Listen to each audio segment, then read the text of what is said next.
你是否注意過，透析室嘅門總係定時關閉？你是否好奇，上下機嘅30分鐘發生咗啲咩？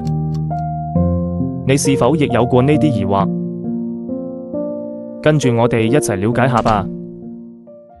百林嚴格遵循操作規範，病人下機後啟用透析機消毒模式，使用消毒濕巾擦拭透析器械，杜絕交叉感染風險。更換已消毒嘅床單被套，嚴格做到一人一用一更換。清潔地面，開啟換風系統，按照7步洗手法洗手消毒。準備好下一班病人所需嘅耗材，安裝血液透析器及管路，提前預沖管路。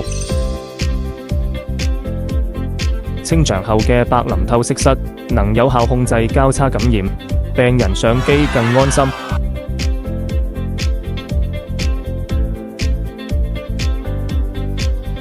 準備迎接下一班次嘅病人，開始今日嘅透析治療。清場不僅僅係消毒，更係為腎友提供一個潔淨、安全、有序嘅治療環境。當透析機開始運轉，質量的時區被重新校準。呢扇門隔住嘅並非關愛，而是風險。百林連鎖透析，用看不見的守護，延續看得見嘅希望。